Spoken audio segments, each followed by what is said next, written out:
చేతుల అధికారం పోయిందని ఇంకా జీర్ణించుకుంటలేరు. పెద్దసార్ కేసీఆర్కి వెళ్ళి చోటా లీడర్ల దాకా గట్లనే ఏదో ఒక దాంట్లే అడ్డుపడి అడ్డమైన పనులు చేస్తున్నారు ఓడిపోయిన ఎమ్మెల్యేలు. హాగో గీనెసుత గట్లనే చేస్తున్నాడు. ఇప్పటిదాకా గుర్తురాని అచ్చంపేట కాంగ్రెస్ విజయోత్సవ ర్యాలీ చేస్తుంటేనే యాదికొచ్చిందట.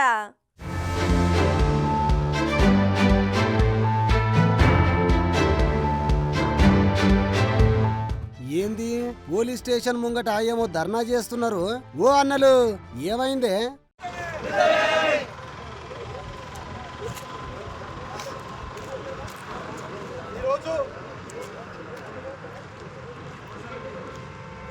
అరే ఎవ్వరు చెప్తానే లేరు. ఇంతకీ ఏమైండొచ్చు?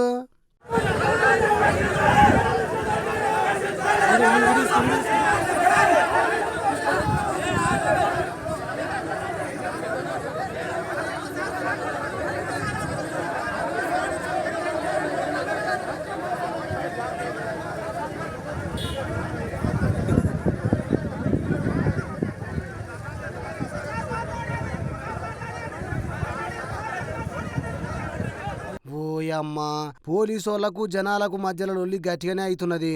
చూడురే.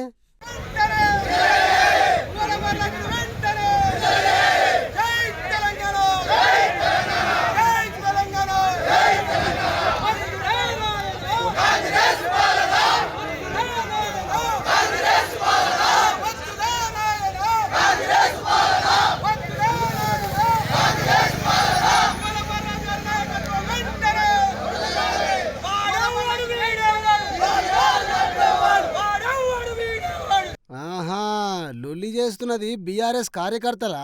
ఇంతకీ ఏమైంది కథ ఏందో చూద్దాం పారే. మొన్న ఓడిపోయిన మాజీ బీఆర్ఎస్ ఎమ్మెల్యే గువ్వల బాలరాజన్న మాట్లాడతాడంట.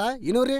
గెలిచిన పార్టీ ప్రభుత్వంలోకి వచ్చిన తర్వాత ప్రజలకు ఇచ్చినటువంటి హామీలను నెరవేర్చే విషయంలో దృష్టి కేంద్రీకరించాలి తప్ప వ్యక్తిగతమైనటువంటి జీవితానికి భంగం వాటిల్లే విధంగా, ప్రజాస్వామ్యాన్ని కూనీ చేసే విధంగా ప్రజానాయకులమైన మమ్మల్ని నిర్బంధించి పాలన కొనసాగించాలనే ప్రయత్నం వాళ్ళు ఏదైతే చేస్తూ ఉన్నారో దీన్ని మేము పూర్తిగా ఖండిస్తూ ఉన్నాం.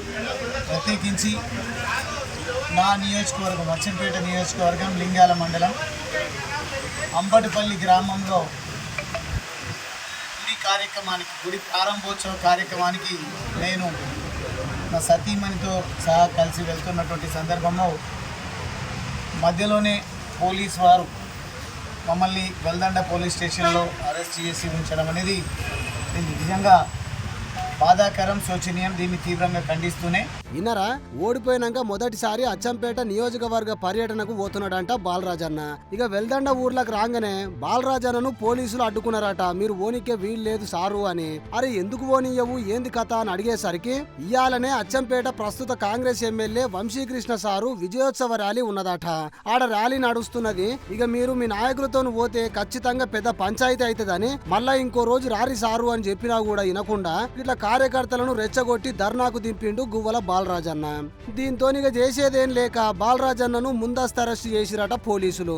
బాలరాజన్న, వంశీకృష్ణ సారు విజయోత్సవ ర్యాలీ పెడుతున్నాడని నీకు సమాచారం అందే ఉంటది. గందుకే ఎప్పుడూ రాని నువ్వు ఇయాలనే వచ్చి గట్ల కార్యకర్తలను ఉసిగొల్పుతున్నావని షెడ్డీలేసుకున్న చిన్న పోరగాడు కూడా చెప్తాడన్నా. ఓడిపోయినవని ఇంకా జీర్ణించుకోలేకపోతున్నారు కదా మీ లీడర్లు.